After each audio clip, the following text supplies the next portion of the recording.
राधा राधा राधा राधा राधा राधा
उनको वो भोग भुगवाए जाएंगे। ये उन भक्तों की बात हो रही है जिन्होंने निश्चय किया है कि अब मुझे इसी जन्म में भगवत प्राप्ति करना है और खूब डट के प्रयत्न करके भजन कर रहे हैं। हाँ, पर उनका कुसंग हो गया और वो भ्रष्ट हो गए। वो जितेंद्री नहीं है, वो मनोनिग्रही नहीं है, वो मन पर विजय प्राप्त नहीं कर पाए, अब वो भ्रष्ट हो गए। अब भ्रष्ट का मतलब है लगातार भ्रष्ट हो थोड़ी है। अब वो भ्रष्ट हो गए, प्रयासरत थे भजन में, उनका लक्ष्य था भगवत प्राप्ति और शरीर पूरा हो गया, भगवान के दर्शन नहीं हो पाए, भगवत प्राप्ति नहीं हुई, तत्वबोध नहीं हुआ, तो उस भ्रष्ट का क्या गति होगी? भगवान श्री कृष्ण से अर्जुन जी ने पूछा कि उस भ्रष्ट की क्या गति होगी? तो भगवान ने बताया कि ऐसे जो भ्रष्ट होते हैं वो नरक तो जा नहीं सकते, क्योंकि भगवान का नाम जप करते थे, भगवान के मार्ग में थे, भगवान के आश्रित थे, वो नर्क नहीं जा सकते। अच्छा, उनका पतन नहीं हो सकता, क्योंकि जैसे आपने 500 नाम जप किया तो आपके 500 नाम तो स्टॉक में जमा है। अब आप भ्रष्ट हो गए, गलत आचरण किए, तो उसका आपको दंड मिलेगा, लेकिन वो दंड खत्म होते ही आप 500 भजन से ऊपर चलेंगे, 499 नहीं, पूरे 500 भजन से ऊपर आपकी गति होगी। तो अब जैसे उनका शरीर छूटा तो उनको पुण्यवान के लोकों में ले जाया जाता है, स्वर्ग आदि लोकों में। स्वर्ग आदि लोकों में जैसे वो स्त्री से भ्रष्ट हुए या जिससे भ्रष्ट हुए, वो सारे भोग उनको दिए जाते हैं। ये उनका पुण्य क्षय नहीं होगा। जैसे यज्ञ करके कोई स्वर्ग जाए, दान पुण्य करके स्वर्ग जाए, तीर्थ यातन करके स्वर्ग जाए, तो उनका पुण्य क्षय होगा और वो पुण्य क्षय होने के बाद मृत्यु लोक में फिर पुनः अशुभ गति को भी प्राप्त हो सकते हैं। लेकिन वो भजन करने वाले का भजन तो स्टॉक में जमा है और उसका जैसे वीआईपी स्वागत हो, ऐसे स्वर्ग आदि लोकों में जिन भोगों के कारण भ्रष्ट हुआ है उन भोगों की बाहुल्यता उसको होगी, और जब उसकी उन भोगों में अरुचि हो जाएगी तब उसका जन्म होगा। श्रीमान, कुलवान, धनवान, राज वैभव संपन्न, भोग संपन्न, और वहां जन्म लेकर के उसको ऐसा वातावरण मिलेगा भक्ति का, वैराग्य का, कि पूर्व का जो साधन है वो उन्हें उन भोगों में लगने नहीं देगा। उन भोगों के बीच में रहते हुए भी उसको वैराग्य होगा। अब उसका वैराग्य इतने जोर का होगा कि जब कभी आकर्षण किसी भोग का हुआ तो वो सोचेगा कि मैं तो अपना इतना वैभव छोड़कर आ रहा हूं, इतना भोग छोड़कर आ रहा हूं, अब मैं भोग नहीं भोगूंगा। और वो डट करके जहां से उसका भजन रुका था वहां से भजन उसका चालू होगा और वो प्रयास करके इसी जन्म में भगवत प्राप्ति कर लेगा। अगर कहीं फिर चूक हो जाती है तो फिर उसको वही गति प्राप्त होगी, वो स्वर्ग आदि लोगों को भोग करके वो मतलब पतन नहीं हो सकता। पर जी फिर तो थोड़ा भी भजन करने वाले का पतन नहीं होगा। नहीं वो नहीं, मतलब बिल्कुल उसका चेंज होगा। हाँ, इसीलिए तो हम सबको प्रार्थना करते हैं, नाम जप करो, नाम जप करो, कैसे भी करो, भाव से करो, कुभाव से करो, जैसे भी करो। मानो आप बुरी आदत नहीं छोड़ पा रहे तो भली आदत पकड़ लो ना, तो कम से कम तुम्हारे पास बुराई के साथ साथ बहुत बड़ा भजन भी तो है जो तुम्हारी हर जगह रक्षा कर लेगा, तुम्हारी बुराइयों का नाश करके ये तुम्हें उन्नति प्रदान करेगा। हम गलत बात नहीं छोड़ पा रहे, हम असमर्थ हैं, तो सही बात भी तो पकड़ लो, राधा राधा बीच में डाल लो, तो आपकी जो अशुभ गति होने वाली वो नहीं होगी, आपकी अशुभ गति नहीं होगी, आपका जो असत भाव है वो नष्ट हो जाएगा और ये सद्भाव एक दिन आपको भगवत प्राप्ति करा देगा। इसीलिए पूज्य राधा बाबा ने कहा, एक बार जी भी जो राधा कृष्ण बोला उसने मोक्ष के लिए कमर कस लिया। एक बार भी राधा कृष्ण बोला तो उसने मानो मोक्ष के लिए कमर कस लिया। अब एक बार राधा कृष्ण जो बोला तो उसका पतन नहीं हो सकता, वो नरक नहीं जा सकता, क्योंकि भगवान का नाम उसके पास। जी तो बहुत बड़ी बात है, शब्दों में तो छोटी लगती है। हाँ, तो इसीलिए तो, पर सबकी रति कहाँ होती है इसीलिए कहा गया है कि भगवान जब कृपा करते हैं तो संत संग देते हैं, क्योंकि संत संग से भगवान के नाम रूप लीला धाम में आसक्ति हो जाती है। बिना सत्संग के नाम जप होगा ही नहीं। तो अगर नाम थोड़ा भी जप लिया तो मंगलमय हो जाएगा, उसका पतन नहीं होगा, वो कभी अधोगति को प्राप्त। नामे भक्ता प्रणश्यति अपिचेत सुदुराचारो भजते माम अनन्य भाग साधुरेव समंतव्य सम्यक व्यवसिता। ऐसा सुदुराचारो माने होता सांगोपांग दुराचार करने वाला, भरपूर दुराचार करने वाला। अपि चेत सुदुराचारो, बहुत भारी पापी आदमी, अब उसको सत्संग मिल गया और उसने सुना कि मैंने तो बहुत पाप किए और पाप कर रहा हूं, मेरा कल्याण कैसे हो सकता है? एकमात्र भगवान ही है जो हमारा कल्याण कर सकते हैं। तो सम्यक व्यवसिता ऐसा उसने अपनी बुद्धि में बैठा लिया कि मैं नीच हूं, पापी हूं, पापाचरण हो रहा है, पर मैं भगवान की शरण में हूं, अब भगवान ही मेरा उद्धार करेंगे। और कृष्ण कृष्ण कृष्ण कृष्ण, राधा राधा राधा, और पाप कर रहा है, वर्तमान में पाप कर रहा है, तो भी उसकी दुर्गति नहीं होगी। भगवान कह रहे उसे साधु मानो, मैं उसको साधु बनाऊंगा। करो सद्य ते साधु समाना। अपिचेत सुदुराचारो भजते माम अनन्य भाग साधुरेव समंतव्य, उसे साधु मानो, क्योंकि अब मैं बनाऊंगा साधु। क्षिप्रम भवति धर्मात्मा, अब मैं उसे शीघ्र धर्मात्मा। और भगवान जिसे साधु बनाना चाहे वो असाधु रह कैसे सकता है? तो दुराचारी हो करके भी यदि वो भगवान का आश्रय लेकर नाम जप करता है तो वो नरक नहीं जाएगा, वो भगवान की प्राप्ति के मार्ग में जहां से गिरा है उन भोगों को स्वर्ग आदि लोकों में भोगेगा। जो बड़े बड़े पुण्यात्माओं के लिए दुर्लभ वस्तु है वो उस भजनानंदी को भोगने को मिलेगा, और फिर बड़े पवित्र कुलों में, राज वैभव कुलों में उसका जन्म होगा। कोई साधारण नहीं, क्योंकि नाम जप उसने किया है, इसलिए नाम जप अवश्य करना चाहिए। महाराज जी ये तो हो गया कि वो भजन कर रहा है, फिर वो अपने उससे जाएगा। महाराज जी एक शरणागति का मार्ग आप बिल्कुल साथ साथ में चलाते हैं, तो महाराज जी शरणागति का इसमें सिद्धांत क्या रहेगा? उसमें तो प्रभु खुद बचाते हैं, आप कहते हैं कि उसको, तो महाराज जी वो मार्ग इसमें शरणागति में जब हम भगवान की शरण में होते हैं तो जहां हमें भ्रष्ट होना होता है वहां भगवान कहते करो सदा तिनके रखवारी, जिम बालक राखे मातारी।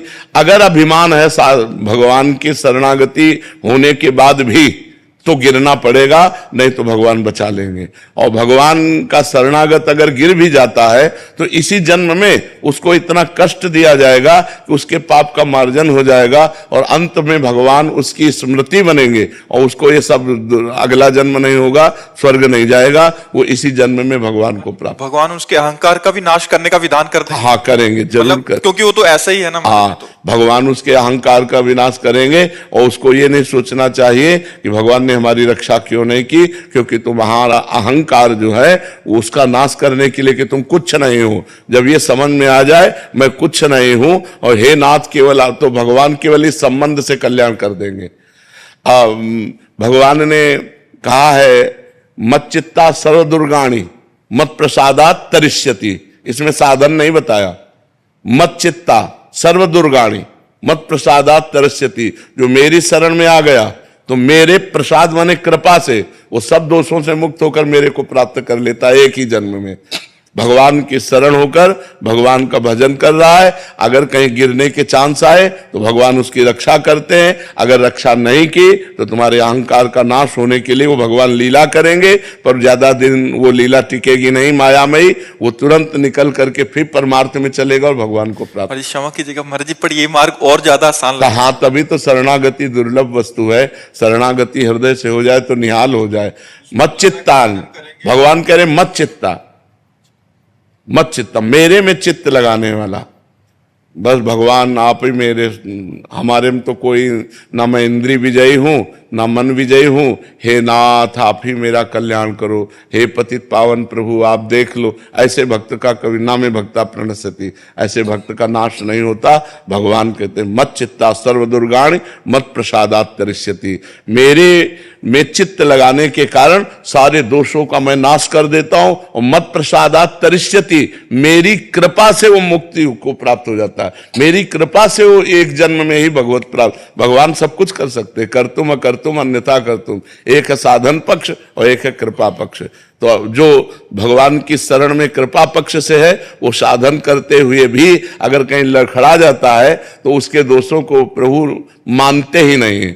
जन अवगुण प्रभु मान न काऊ, दीन बंधु अति मृदुल स्वभाव, उसके दोषों को मानते नहीं, दोष है उसका कल्याण कर देते। मत प्रसादात तरिष्यति, मेरी कृपा से वो पार हो। महाराज जी एक और समाधान से, महाराज जी साधन पक्ष भी देते हैं प्रभु और कृपा पक्ष भी देते हैं। महाराज जी कृपा पक्ष किनको देते हैं महाराज जी? जो सत्संग में, साधु महात्माओं के सत्संग में अपने को अनाधिकारी समझ पाए कि मैं तो नहीं मन को जीत पाऊंगा, इंद्रियों को भी नहीं जीत पाऊंगा, पर भगवान को तो प्राप्त ही करना है, तो हे भगवान मैं आपके शरण में हूं, मैं जैसा भी हूं, हे पतित पावन, हे भक्त जन रंजन, जैसा भी हूं नाथ मैं आपका हूं। अब आप देख लो, आपको जो कराना है हमसे करा लो, भजन कराना है भजन करा लो, जितेंद्रियता जैसे आप चाहो वैसे चला लो प्रभु, मेरे बस में नहीं, मैं तो सिर्फ आपकी, हे नाथ मैं आपकी शरण में हूं। अंदर से जो बार बार भगवान की वो शरणागति,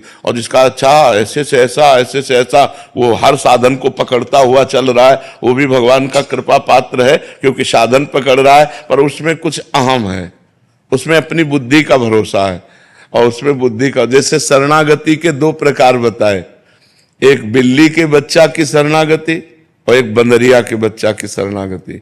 बंदरिया के बच्चा की शरणागति विवेकवान, साधन संपन्न, उसको इशारा भगवान देंगे कि भ्रष्ट होने का अवसर आ रहा है। जैसे बंदरिया अपने बच्चे को इशारा देती जब छलांग लगाना होता है, ऐसे करेगी तो कस के पकड़ ले, अब वो छलांग मारी, अगर कस के ना पकड़े गिरे तो गिर जाए। वो इशारा देगी कि मैं छलांग मार रही हूं, जरा सा ऐसे बच्चे को संभालेगी, बच्चा समझ जाता है कि अभी छलांग लगाने वाली है और कस के पकड़ लेता है। ऐसे ही भगवान इशारा देंगे कि माया का आक्रमण होने वाला है, तुम्हारे सामने प्रश्न आने वाला है, तुम सावधान विवेकवान हो, इसलिए अपने आप को पकड़ करके बचाओ, साधन को पकड़ लो कस के। और लेकिन जो बिलैया के बच्चा की शरणागति है वो ऐसे तुम्हें ले जाना है जहां ले जाओ, हमें झटका वटका से कोई मतलब नहीं है, इशारा दे मैं हूं, चुप रहता है। अब वो बिलैया क्या करती है, अपने मुंह में दबा के ले जाती है। जिन दांतों से चूहों को मारती है उन्हीं दांत, वही मुंह में दांत है, लेकिन इतनी सेफ्टी से उस बच्चे को पकड़ती है, जहां उसको ले जाना होता है स्वयं ले जाती है। ऐसे ये अजात पक्षायु मातरम खगा, ये बहुत सुंदर मार्ग है। जैसे जिस पक्षी के बच्चे के अभी पंख नहीं निकले, घोंसले में बैठे केवल माँ की बाट जो होता रहता है, ऐसे जो केवल भगवान की कृपा की बाट जो होते हुए भगवान का सुमिरन करता रहता है, ऐसे भक्त का निश्चित इसी जन्म में कल्याण हो जाता है। जी कावेरी जी, राधे राधे। राधे राधे महाराज जी। महाराज जी, क्या अंदर की शांति संघर्ष से आती है या स्वीकार कर लेने से आ जाती है? अंदर की शांति ज्ञान से आती है, न संघर्ष से आती है न स्वीकृति से आती है, ज्ञान से आती है। क्योंकि अशांति का कारण अज्ञान है। अज्ञान के कारण ही हम परिस्थितियों में, विपत्तियों में, दुख में, भोगों में फंसे हुए हैं। भगवान ने कहा है, श्रद्धावान लभते ज्ञानम तत्परा सहितेन्द्रिया ज्ञानम लब्ध्वा पराम शांति, पराम शांति मचरेण आदि गच्छति। जब कोई श्रद्धा करके संत महात्माओं का संग करता है, शास्त्र का स्वाध्याय करता है, तो उसे ज्ञान होता है क्या करना चाहिए, क्या नहीं करना चाहिए, क्या करने से शांति मिलती, क्या करने से अशांति मिलती। फिर वो अपनी इंद्रियों को कब्जे में करता है। अभी हम इंद्रियों के गुलाम हैं, वो अपनी इंद्रियों को अपने अधीन करता है। मन और इंद्रियों को अधीन करके जब परमात्मा का चिंतन करता है, तब उसे जो अंदर ज्ञान प्राप्त होता है, तब शांति प्राप्त होती है, जिसे शाश्वत शांति कहते हैं।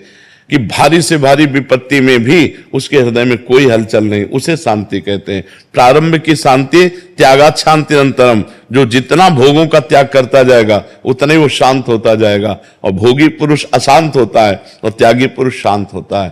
तो अगर हम संघर्ष से कहें तो संघर्ष से नहीं, ज्ञान से, ज्ञान से प्राप्ति होती है। अब हम स्वीकृति करें कि मैं शांत हूं, तो इतने मात्र से शांति थोड़ी हो जाएगी, कोई विपत्ति आ जाएगी। अब ये शांत हो, जब हमारे अंदर ज्ञान है कि विपत्ति किसके ऊपर प्रभाव डाल रही, ये क्यों आई है, इसका कारण क्या है, और उस कारण को जानते हैं कि हमारे ही कर्मों का फल है, तो हम बहुत शांत होकर, निरपेक्ष होकर उसको सह लेते हैं। तब शांति रहेगी जब ज्ञान रहेगा। अगर ज्ञान नहीं तो शांति नहीं रहेगी। काफी बार ऐसा होता है कि ज्ञान होने पे भी वो नहीं हो पाता, इसका क्या कारण है हमारे? वो ज्ञान केवल ऐसी जानकारी, जैसे स्वप्न में हम देखते हैं कि हम जगे हुए हैं और हम कार्यरत हैं, लेकिन हम सोए हुए होते हैं, जगे हुए नहीं होते। उनको ज्ञान नहीं हुआ, केवल वाचिक ज्ञान है। असली ज्ञान जब प्राप्त हो जाए, बताया ना, जो अंदर से भजन करने से ज्ञान आएगा, तभी एक आता है शास्त्रीय ज्ञान, सुनाकर ज्ञान, और एक होता है अंदर का ज्ञान। अंदर का ज्ञान शांति प्रदान करेगा। जो भजन करोगे, इंद्रियों को भोगों से हटाओगे, और जब असली ज्ञान है तो हमें पता है कि फिर वो शांति भंग नहीं होगी। जब तक ब्रह्म ज्ञान नहीं है, भगवत ज्ञान नहीं है, तब तक तो अशांत रहेगा ही जीव। और जो देखो संत महात्माओं को परम शांत, हर परिस्थिति में शांत, बड़ी से बड़ी विपत्तियां फिर भी सब शांत, नहीं तो परेशानियां सबको अशांत कर देती है। अगर हमको वास्तविक ज्ञान है तो बड़ी से बड़ी विपरीत परिस्थिति में भी हम आनंदित रहेंगे, हम अशांत नहीं होंगे, हम शांत रहेंगे। पर जी उस समय साधक तो कटिंग करता है अंदर से, जो आप गुरुजनों के वचन होते हैं, तो महाराज जी सिद्धावस्था में क्या इसका भी भान नहीं रहता? वो सहज भान रहता है, स्थिति नहीं रहती वहां। भान तो रहता है, जैसे अब इनके शरीर में घाव है तो हमें दिखाई तो दे रहा शरीर में घाव, लेकिन पीड़ा इनको हो रही, हमें नहीं हो रही। ऐसे इस शरीर की पीड़ा इस शरीर को हो रही, हमें नहीं हो रही। स्थिति प्रज्ञ में ये स्थिति होती है और साधक इसे काटता है कि मैं शरीर तो नहीं हूं ना, ये शरीर मेरा घर है, मैं इसमें रहने वाला अविनाशी हूं। और जो सिद्ध पुरुष होता है वो अपनी स्थिति में होता है, वो भगवान में चित्त को जोड़े होता है। इसके जो कष्ट होते, भान होता है पर उसका दुख नहीं होता। भान होता है, गर्मी है तो भान होगा पर उसका दुख नहीं है। शरीर में पीड़ा है, भान होगा और उसका दुख नहीं। साधक विवेक के द्वारा काटता है कि नहीं, मैं शरीर नहीं हूं, ये इसका प्रारब्ध भोग है, इसको भोग लेने दो, मैं इसका देखने मात्र दृष्टा हूं, मैं इसका भोगता नहीं हूं। वो बार बार ऐसे कटिंग करके वो अपने आप को बचाता है। लेकिन जो सिद्ध पुरुष होता है वो बचा बचाया भगवान की स्थिति में रहता है, उसको दुख नहीं होता, कष्ट होता है।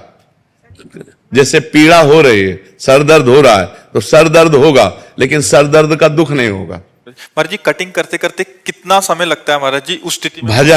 भजन केवल कटिंग से नहीं बात बनेगी, उसके साथ साथ भजन भी। भजन जितना जोर का भजन होगा उतने जोर का विवेक जागृत हो जाएगा। भजन नहीं तो विवेक जागृत हुआ, जो ज्ञान है ना वो प्रयोग में नहीं आएगा। ज्ञान तो सबको है, किसको ज्ञान नहीं कि संसार नाशवान है, किसको ज्ञान नहीं कि मरना है, किसको ज्ञान नहीं कि सब कुछ यहां छूट जाएगा। लेकिन कौन, सब उसी में तो लगे हुए हैं, कौन उससे विरक्त होकर भगवान में लग रहा है? मतलब बिना भजन के शाब्दिक ज्ञान से ये बारी मथे घृत होए बरु सिकता ते बरु तेल, बिनु हरि भजन न भवतरी या सिद्धांत पेल। बिना भगवान के भजन के कोई भी ज्ञान प्रयोग में नहीं आएगा। प्रयोग में तभी आएगा जब आप डट के भजन करोगे, संसार से हट के भजन करोगे और खूब डट के भजन करोगे, तब तो ज्ञान विज्ञान सब अंदर जागृत हो जाएगा।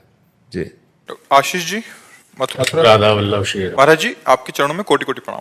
महाराज जी, मेरा प्रश्न है कि जब नाम जप करते हैं तो जिनका नाम जप करते हैं यानी नामी के स्वरूप का ध्यान आता है, जैसे राधा नाम में राधा जी का स्वरूप का ध्यान आता है, वैसे राम जी में राम जी, इसी प्रकार जब तत्व रूप में राम कृष्ण राधा जी एक ही हैं तो नाम जप में स्वरूप में भेद क्यों है महाराज जी? क्योंकि नाम में भेद है ना, नाम में भेद है ना। राधा नाम लिया तो राधा रूप उन्होंने धारण किया है तो राधा रूप आएगा, राम नाम लिया तो राम रूप आएगा, शिव नाम लिया तो शिव रूप आएगा, अगर ओम नाम लियो तो तत्व आएगा। महाराज जी, एक छोटा सा प्रार्थना है, किसी ने स्वरूप के दर्शन ही नहीं किए हुए हैं तो नाम देखिए, रूप नाम आदि ना, वो नाम ही तो करवा रहा है। बिना नाम जप के ऐसे झांकी आ जाएगी क्या? ऐसे आ जाएगा क्या? ये चित्रपटों में जो है वही है क्या? अरे भाई, कोटि कोटि रसना जो रोम रोम प्रत्यों, प्यारी जू के रूप को न प्रमाण कहो जाता है।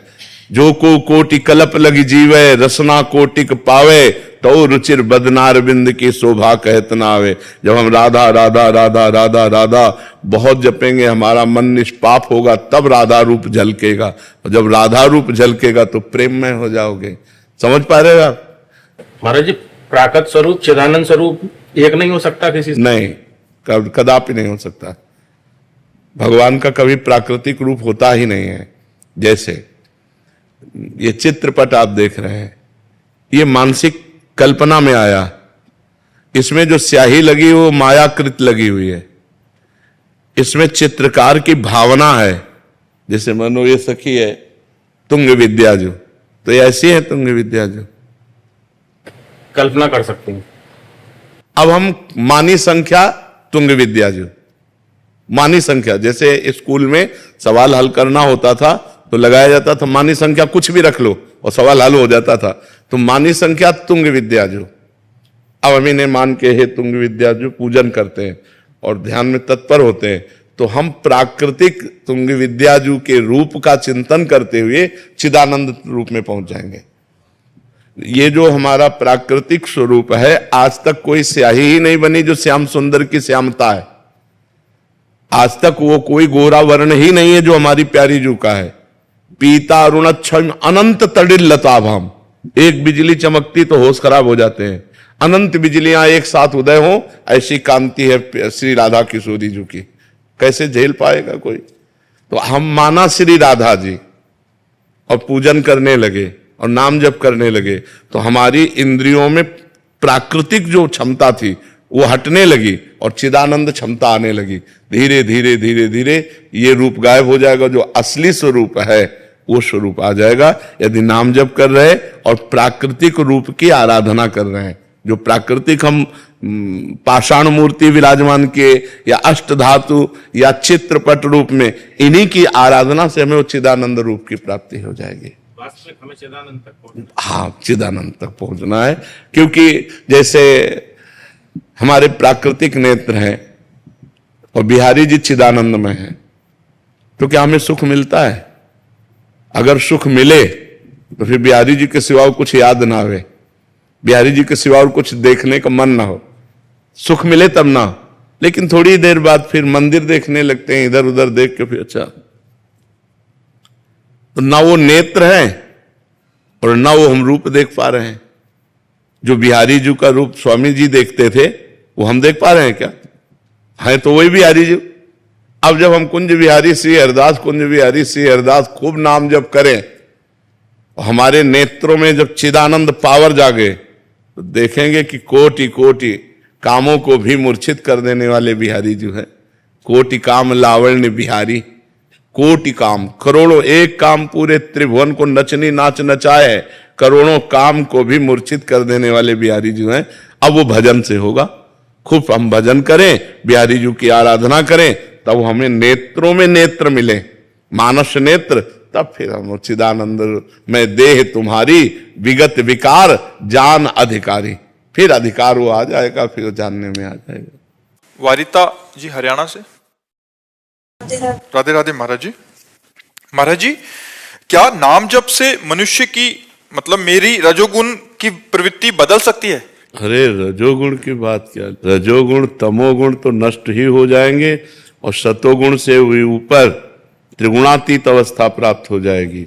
नाम जप निरंतर जप का अभ्यास बन जाए तो यह लब्ध्वापमान सिद्धो भवति अमृतो भवति तृप्तो भवति। जो सिद्ध हो जाता है, जो अमृत पान कर लेता है, जो तृप्त हो जाता है, वो नाम जापक। नाम जाप, नाम में समझते हो बड़ी अपार सामर्थ्य नाम भगवान में विराजमान। बड़े भाग्यशाली हैं जो निरंतर नाम जपने का अभ्यास लेते हैं। पर नाम जप आनंद मिले ना मिले, सुख मिले ना मिले, लाभ मिले ना मिले, इसकी कोई परवाह न करके एक ड्यूटी बाई जब करे, तब जाकर सातु दीर्घ काल निरंतर सत्कार सेवितो दृढ़ भूमि। जो दीर्घ काल तक आदर सहित नाम भगवान का निरंतर जप करता है, वो दृढ़ भूमि, वो सिद्ध हो जाता है, वो भगवत प्राप्त हो जाता है। पहले नाम जप में अभ्यास के द्वारा ध्यान लगाना सीखे। सही जप, हाथ में माला चल रहा है, जबान में नाम चल रहा है, मन संसार में घूम रहा है, अभी सही जप नहीं हुआ। सही जप हुआ, माला हो या ना हो, जबान चले या ना चले, मन के द्वारा हमारा नाम जप। पर यह बहुत ऊंचाई की बात, इसलिए नए साधकों को घबराना नहीं चाहिए। नहीं, क्लास बाय क्लास है, भूमिका है, नाम जप की भूमिका है। तो हमें प्रथम भूमिका में चाहिए कि जिह्वा हिलाते हुए नाम जप करें और जहां जहां मन हमारा जाए वहां से हटाकर नाम में लगाएं। बार बार ये अभ्यास करें और जहां जहां मन जाए वहां भगवान को देखने की चेष्टा करें कि वहां भी परमात्मा विराजमान।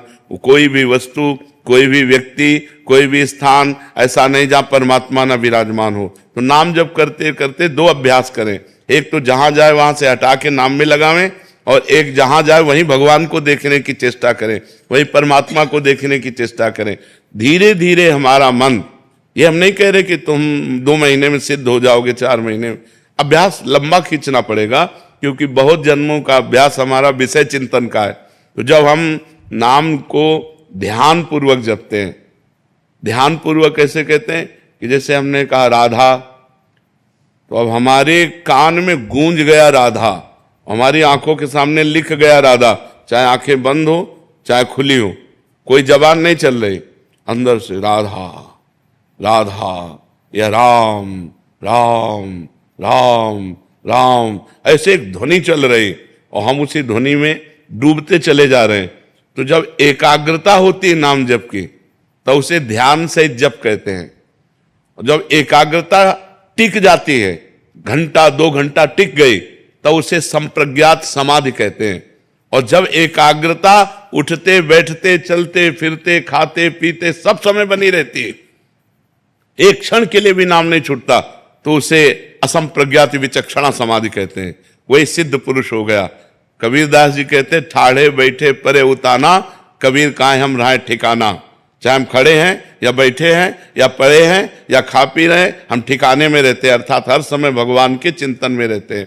तो यदि इस प्रकार नाम जप किया जाए तो नाम जप से त्रिगुणातीत अवस्था, समाधि, परमात्म दर्शन, लीला में प्रवेश, जो चाहे वो सब प्राप्त हो सकता है। नाम से बढ़कर कोई साधना नहीं है, नाम ही जीवन का सार है। और ऐसा नहीं कि अपने साधन नहीं किए, अपने अष्टांग योग का साधन किए हुए हैं, सांख्य योग का साधन किए हुए हैं, कर्म योग का साधन किए हुए, सब करके आपको बता रहे कि सबका सार है नाम में प्रीति हो जाना। हर समय मधुर मधुर भगवान का नाम चल रहा है, जो नाम प्रिय है। अगर नाम नहीं है तो हम सब अधूरा समझते हैं। जिसके जीवन में नाम नहीं, उसका जीवन कूड़ा है। जैसे 0 0 0, क्या मतलब रह गया? अब 1 लगाओ फिर 0 रखो तो 10, 1 0 और बढ़ा दो 100, 1 0 और बढ़ा दो 1000, वो बढ़ता चला जाएगा। एक है नाम, अगर नाम रूपी एक है तो और साधन रूपी शून्य लगाते चले जाओ, महिमा बढ़ती चली जाएगी। और नाम रूपी अंक हटा दो तो शून्य शून्य शून्य शून्य, कोई उसका अर्थ नहीं रहता। इसलिए सबको नाम जप करना चाहिए। नाम जप से रजोगुण ही नहीं, तमोगुण भी नष्ट हो जाएगा, सतोगुण के ऊपर अवस्था आ जाएगी, त्रिगुणातीत गुणातीत अवस्था आ जाएगी। सूर्य चौहान जी छत्तीसगढ़ से। महाराज जी आपके चरणों में कोटि कोटि प्रणाम। महाराज जी किसी संत महापुरुष, ज्ञान विज्ञान, भगवत धर्म शास्त्र, किसी भावना अथवा किसी प्रेरणा से भगवत प्राप्ति के इस मार्ग में चलने वाले साधक अथवा गृहस्थी उस परम अवस्था को उपलब्ध ना हो सके, तब ऐसी स्थिति में उस साधक अथवा गृहस्थी के लिए कैसी दुर्गति हितकर होगा? वो अगर सतमार्ग में चलने का प्रयास किया है, असत मार्ग का त्याग किया है और भगवान की आराधना की है, तो नष्ट नहीं होगा। उसका अगला जन्म होगा श्रीवान अर्थात धनवान और पवित्र भगवत भक्तों के बीच में, और जहां से साधना उसकी रुकी हुई है वहां से उत्थापन करने के लिए साधना का किसी महात्मा का संग मिलेगा और फिर वो चल पड़ेगा भगवत भजन के मार्ग में। उसका ऐसा पवित्र कुल में जन्म होगा, ऐसा पवित्र वातावरण मिलेगा कि जो इस जन्म में नहीं कर पाया वो अगले जन्म में कर लेगा। भगवान के मार्ग में चलने वाले को कभी हानि नहीं होती। अगर वो भगवत प्राप्ति नहीं कर सका तो उसका अगला जन्म बड़ा प्रशंसनीय कुल में जन्म होगा, प्रशंसनीय वातावरण होगा भक्ति के अनुकूल। और जिन जिन भोगों की लालसा से उसने भक्ति में विक्षेप अपने सहा, वो भोगों की बाहुल्यता होगी, और उन भोगों में वो वैराग्य करके संत समागम के द्वारा अगले जन्म में निश्चित भगवत प्राप्ति कर लेगा। उसका कहीं ऐसा नहीं हो सकता कि दुर्गति हो। अगर उससे अपराध भी बने तो भी उसकी दुर्गति नहीं होगी, क्योंकि उस सतमार्ग का पथिक रहा है। जैसे सरकारी आदमी से कोई अपराध बन जाए, उसको ऐसे जन साधारण की तरह ट्रीटमेंट नहीं किया जाता। ऐसे वो सरकारी आदमी है, भगवान का जन है, वो भगवत प्राप्ति नहीं कर पाया किसी वासना के कारण, किसी विक्षेप के कारण, तो वही वासना उसको आगे बहुतायत में मिलेगी और वो भगवत प्राप्त होगा। जैसे कोल्य जी और अल्ल जी नाम के दो भाई थे। उनमें एक बड़े भाई थे, बड़े धर्मात्मा थे, और जो छोटे भाई थे वो बड़े विषयी थे। उनका राजा के पुत्र के साथ मित्रता हुई तो राज परिवार में वो बैठते उठते खाते, उनका सारा खान पान बिल्कुल राजा के पुत्र को वाला, वो जो ऐसे मांस भक्षण करता, शराब पीता, वैसे सब पूरा। और एक था सात्विक वृत्ति से रहना और निरंतर भजन करना। पर वो जो छोटा भाई था वो बड़े भाई के प्रति श्रद्धा विशेष रखता था कि मैं तो नीच हूं, मेरे भैया बहुत अच्छे महात्मा हैं। और वो विरक्त होकर भ्रमण करते हुए एक दिन आए तो प्रणाम किया, तो उसकी दशा देखी, उनका तुम मेरे भाई हो, चलो आज चलते हैं द्वारिकाधीश के दर्शन करने। ये सत्य घटना। वो द्वारिकाधीश के दर्शन करने गए तो उन्होंने स्तोत्र सुनाया, बड़े भाई जो भजनानंदी थे। छोटे भाई से कहा तुम भी सुनाओ, तो सकुचा गए कि हम क्या सुनाए, हम तो विषयी जीव हैं। पर एक पद ब्रज लीला का याद था उनको कहीं से, तो उन्होंने ठाकुर जी को, द्वारिकाधीश को ब्रज लीला का पद सुना।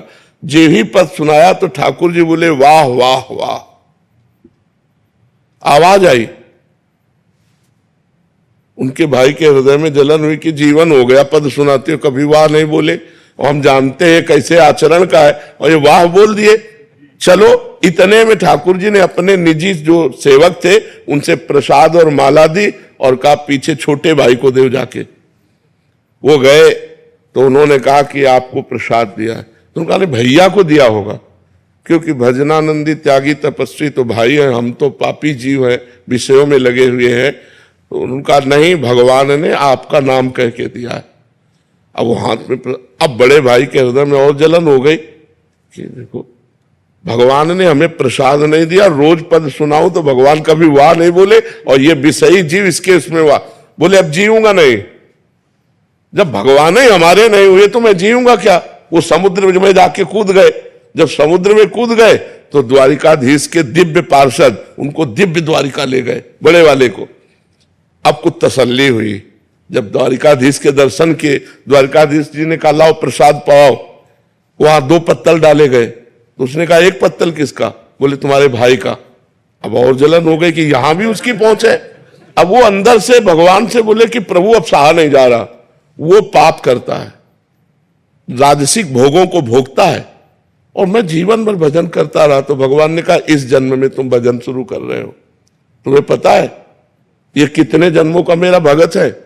ये पीछे जन्म में वैरागी संत था, हृदय से मेरी भक्ति करता था। एक दिन जंगल में रुका हुआ था तो देखा राजा की सवारी रुकी, तो राजा का वैभव देखकर इसको लगा कि यार भोगों में सुख है, तो इसी लालसा ने इसे भगवत प्राप्ति नहीं होने दिया। अब आकर के ये राजपुत्र के साथ भोग भोग रहा है, लेकिन ये पुराना भजनानंदी हमारा है। तो समझ रहे, तब उनको समझ में आया। तो वर्तमान में यदि हमारी कोई वासना हमें भगवत प्राप्ति से रोक देगी, तो अगले जन्म में उस वासना की बहुतायत होगी और भगवान की कृपा होगी और भगवत प्राप्ति होगी। वो छिन्न भिन्न नहीं हो जाएगा, नष्ट नहीं हो जाएगा, क्योंकि भगवान का नाम, जैसे हमने एक बार बोला राधा, अब ये अविनाशी है, अब ये भगवान की बैंक में जमा हो गया। अब हमसे कोई पाप बनेगा तो हमें दंड मिलेगा, लेकिन वो राधा नाम जो जमा है वो हमारा कल्याण कर देगा। इसीलिए सबसे कहते हैं नाम जप करो, भगवान के मार्ग में चलो, इससे तुम्हारा कभी अमंगल होने वाला नहीं। मंगल भवन अमंगल हारी है। हाँ, भगवान मंगल भवन है। राधे राधे महाराज जी। महाराज जी, एक प्रश्न था कि वीर्य का नाश जब स्वतः ही हो जाता है तो ब्रह्मचर्य का नाश माना जाएगा? वीर्य का नाश स्वतः तब होता है जब हम गंदी हरकतों से युक्त होते हैं।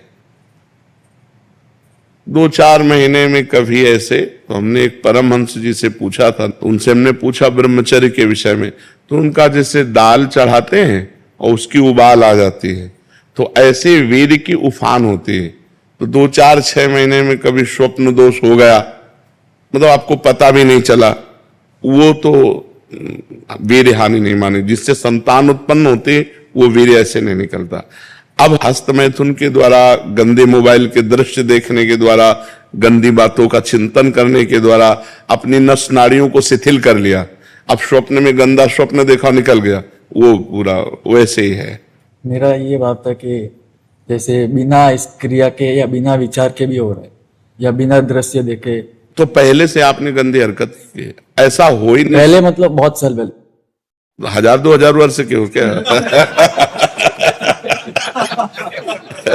अरे 18-20 के हो गए, 18-20-24 नौजवान बच्चे कह रहे हो पूर्व काल में ऐसा करे।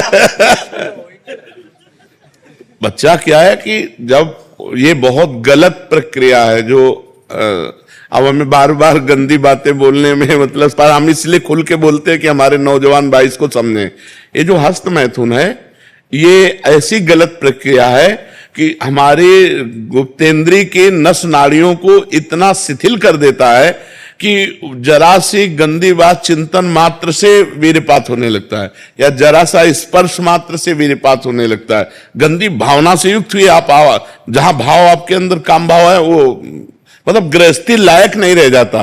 अब जैसे पूर्व में ऐसा घर्षण किया, अब जैसे उसका अभ्यास बन गया, तो अब उसके 2 ही उपाय हैं।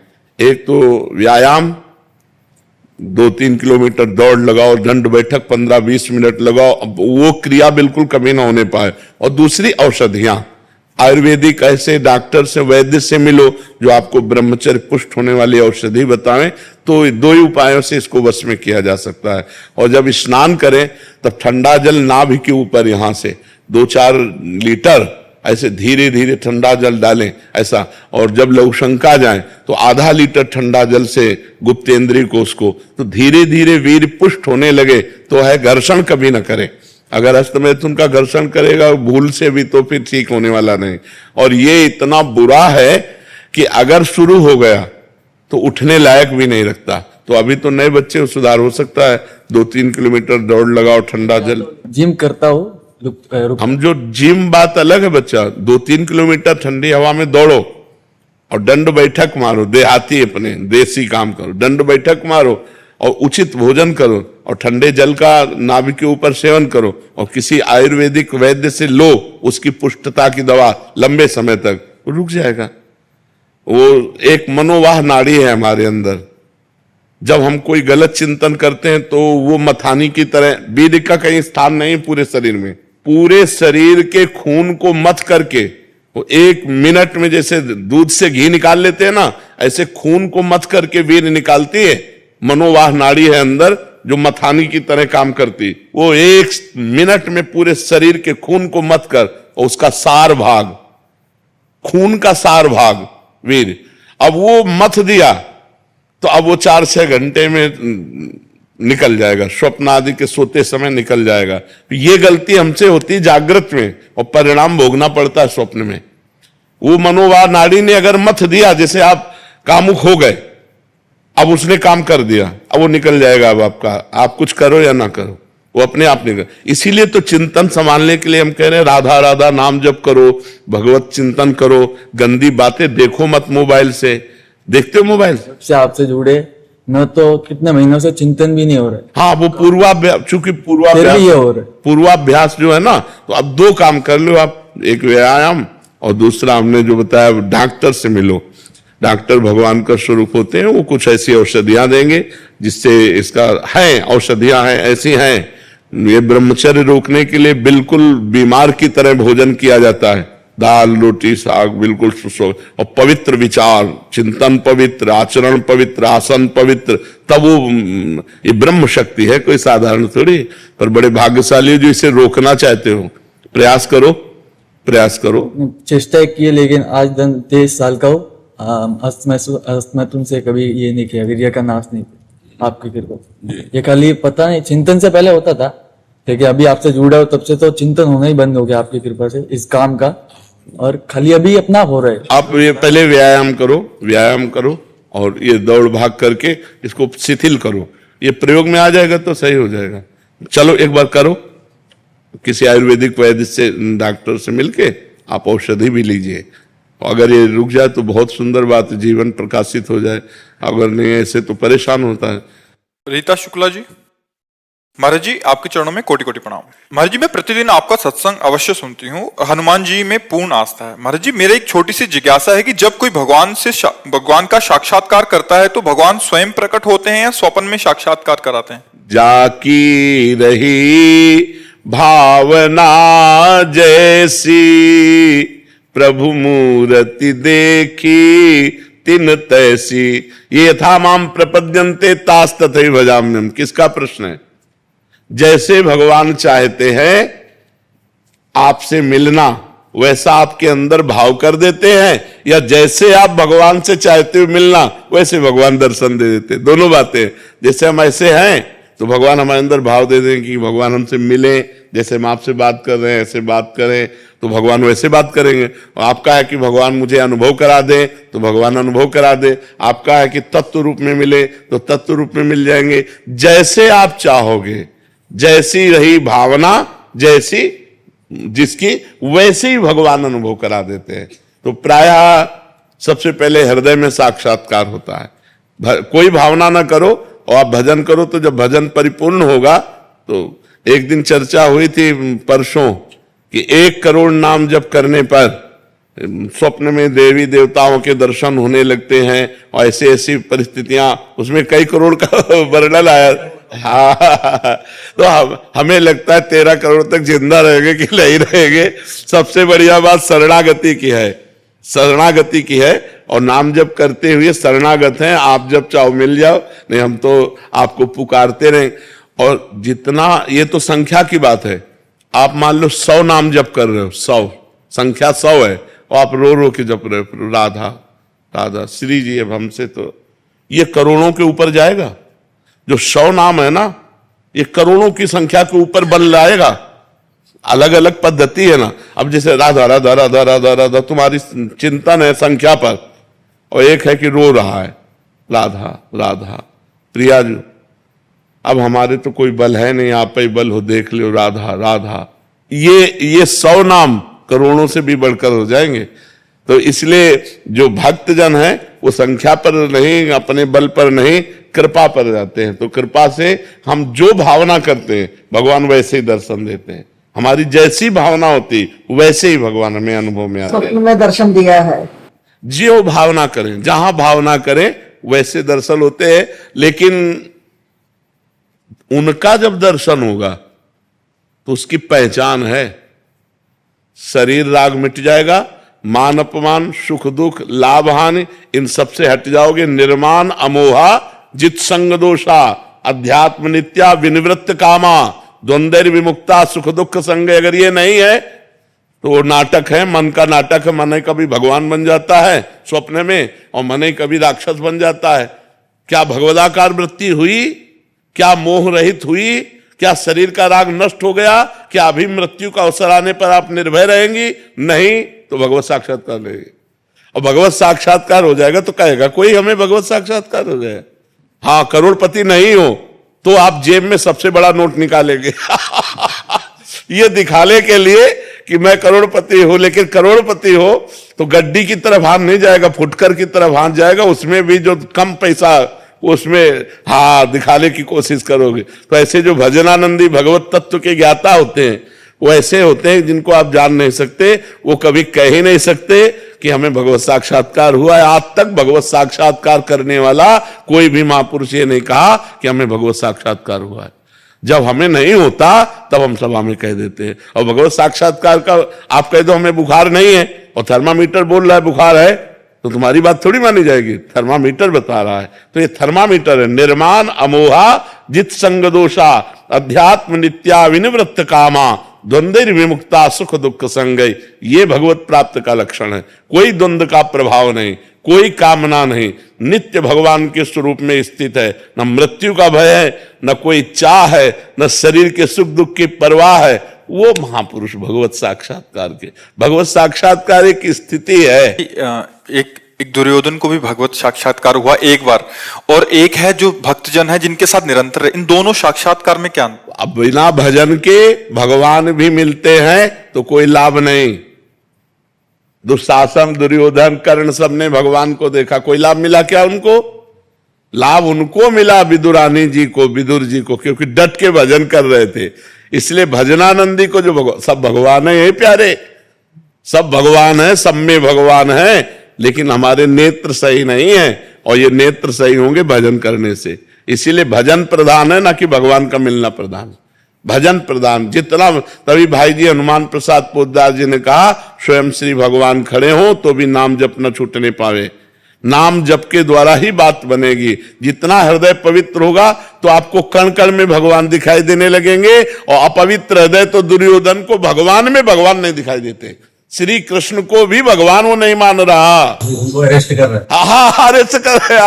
अरेस्ट संधि जब करा ले गए तो उसने बंदी बनाने की कोशिश की, पूरी प्लानिंग बंदी बना ले गए। मतलब भगवान ने विराट रूप दिखाया सब